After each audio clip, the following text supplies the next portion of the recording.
livros que a gente utiliza aqui no SIM, eles são, a maioria deles todos em inglês, né?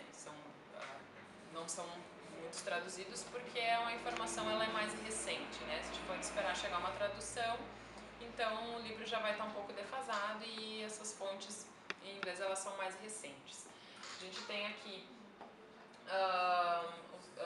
os livros separados por assunto, né? O que também facilita na nossa estratégia de busca para responder as questões. Né? Temos livros da área médica, né? Para ajudar na resposta de questões que envolvam alguma doença que a gente não conheça muito bem para poder se familiarizar. Tem as monografias que são muito importantes, né? Tem as monografias que a gente utiliza aqui, porque para reações adversas, modo de uso, indicações, então muitas questões vêm com essas perguntas, com esses assuntos, e as monografias são muito úteis para responder essas questões. A gente tem também livros de farmacotécnica, né, para ajudar a responder perguntas de formulação, estabilidade de fármacos, né, até para medicamentos injetáveis também. Temos livros de ervas, né, para medicamentos, para plantas medicinais. Tem os dicionários, que também sempre são muito úteis, né, dicionário médico, dicionário de inglês-português. Tem o DEF, que a gente utiliza também bastante para verificar a comercialização de algum produto, se esse produto está registrado no nosso país.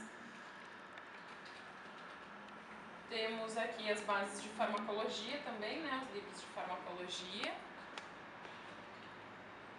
E alguns mais diversos, né, para análises clínicas, tem de legislação também, alguns compêndios. Larissa, e a maioria dos livros que vocês têm são em inglês? Sim, a maioria são em inglês. Tem alguns de farmacologia, o FUX, que é em português, né, que é um livro nacional. Tem o formulário terapêutico nacional, que a gente utiliza bastante também, que é em português, mas a grande maioria é em inglês.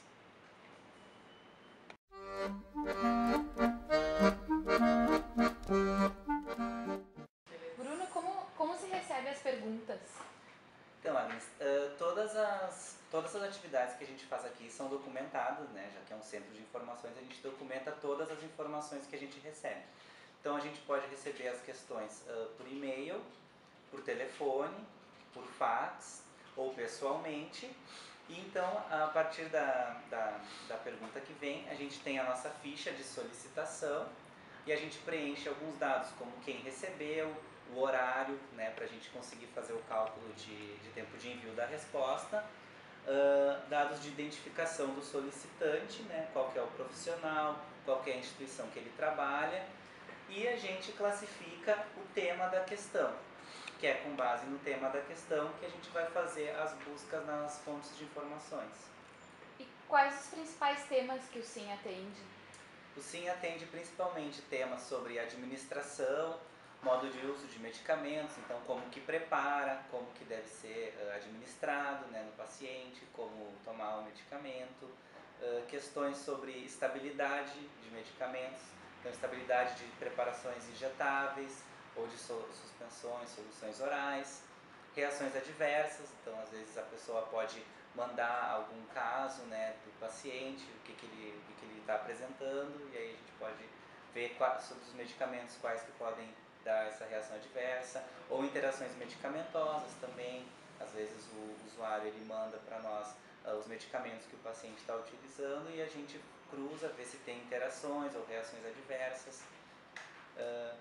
Indicações de uso também, quais as indicações que são aprovadas, né, por órgãos reguladores como o FDA ou o EMEA. Mais ou menos esses são os principais temas. E como vocês fazem as buscas?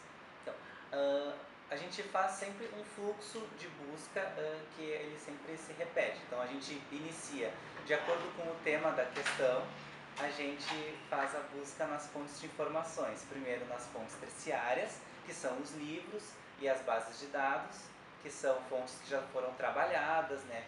São especialistas da área que escrevem. Se a gente não encontra nas fontes terciárias, a gente vai para as fontes secundárias, que são os indexadores, né? Como por exemplo, o PubMed, o Embase, as revistas científicas, para ter acesso a fontes primárias, que são os artigos, né, em si. Bruno, e o que o SIM não atende? Então, de acordo com a nossa estrutura, né, e com os objetivos aqui do centro, algumas atividades, algumas perguntas a gente não responde. Então, por exemplo, questões provenientes do público leigo a gente não responde, porque tem uma outra forma de trabalhar e a demanda ia ser muito maior aqui para o centro. Questões vindas de estudantes, né, de qualquer curso, então a gente não vai ajudar a fazer a monografia do TCC ou outros trabalhos, né, porque isso é uma coisa importante para o estudante, né, buscar informação. Questões envolvendo litígio ou processos judiciais a gente também não responde. Questões sobre vários medicamentos, né, simultaneamente, porque aí caracteriza uma grande revisão bibliográfica.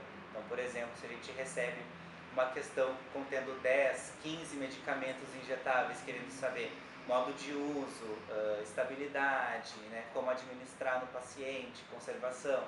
Isso é praticamente fazer toda a tabela de medicamentos injetáveis do hospital. Então, como é uma ampla revisão, despenderia muito tempo, o centro não faz. A gente também não responde a questões que são confusas ou muito amplas, né? Por exemplo, eu queria saber sobre cefazolina, mas sobre o que, né? Então, sempre tem que focar o tema, o ideal é focar no tema. Então, se quer saber sobre interações, sobre indicação de uso, né? Sobre alguma reação adversa específica. E também a gente não responde questões relacionadas ao desenvolvimento de produtos, né? E relacionadas à prática profissional ou à legislação sanitária ou profissional. Então, essas questões a gente encaminha para o Conselho Regional de Farmácia ou para o Centro de Documentação e Informação do CRF, que eles trabalham especificamente com a legislação profissional e sanitária. E o que é necessário saber antes de consultar o SIM? Então, é importante a pessoa que vai consultar o SIM, se ela revisou alguma literatura antes, ela pode falar para nós no que ela já buscou. Então, às vezes acontece, um farmacêutico do hospital, eu já consultei tal fonte de informação, então eu queria saber essa informação, se nas outras fontes, né, concorda com a informação ou não. A pessoa tem que apresentar o problema de uma forma completa e detalhada, então é importante ela explicar como que surgiu a pergunta, né, contextualizar a situação, né, porque isso vai fazer com que facilite a nossa busca e a resposta vai estar de acordo com o que a pessoa perguntou. Porque às vezes ela pergunta de uma forma confusa, a gente pode responder não necessariamente o que ela gostaria de saber. E sempre focar no tema que for, né, quando possível. Então, se é a estabilidade, se é a indicação de uso, se é interações. Então, sempre focar no tema mesmo. Eu havia dito que vocês fazem também a informação ativa, né? De que forma que vocês divulgam essa informação? Então, a informação ativa, né, que é aquela que o centro divulga, né, tanto para os usuários como para os profissionais de saúde, a gente aqui faz. Em 2005 foi criado o boletim do SIM-RS, então ele não tem uma periodicidade específica, mas geralmente a cada um ou 2 boletins por ano são divulgados, que são sobre temas ou de questões muito correntes, né, ou temas que a gente acha que o profissional vai utilizar. Esse ano, por exemplo, a gente já fez 2 boletins, um sobre as principais indicações de uso da azitromicina e outro sobre fontes eletrônicas sobre medicamentos na internet.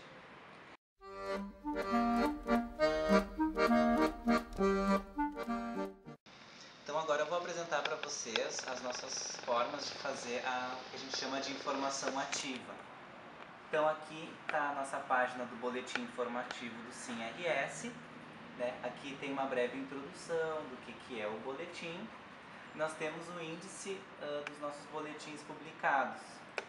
Então, aqui entrando no índice, né, nós temos o título de cada um dos boletins, qual o tema. Nós temos alguns grandes temas, né, como por exemplo fontes de informações, se é alguma monografia, se é sobre prática profissional, listas, se é sobre farmacovigilância, plantas ou estabilidade, né? E também o ano de publicação. Então, por exemplo, aqui vamos entrar da azitromicina para mostrar o formato do nosso boletim. né? Então aqui tem o título, né? Versatilidade da azitromicina. Tem uma pequena introdução sobre o tema. Uma contextualização também, então de que forma também foi feita a busca de informações. E aqui então tá as informações desse boletim, que são as indicações de uso aprovadas e posologia da azitromicina, né, para crianças, adolescentes e adultos. E ali no final do boletim nós temos considerações finais, uma conclusão sobre o tema e todas as referências que nós utilizamos. Então, que nosso primeiro boletim foi em janeiro de 2005, né, e o nosso último foi em julho de 2012.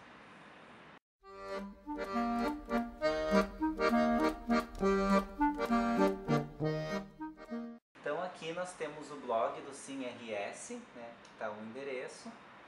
Aqui então nós temos na parte principal os textos que nós colocamos.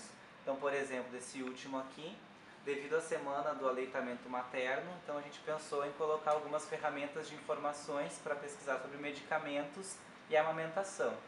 Nós sempre colocamos um texto introdutório sobre o assunto e apresentamos as ferramentas, né, que a gente quer que o usuário utilize. Então aqui nesse caso, né, um capítulo do Formulário Terapêutico Nacional e o Lactamed, que é uma base de dados de medicamentos e lactação.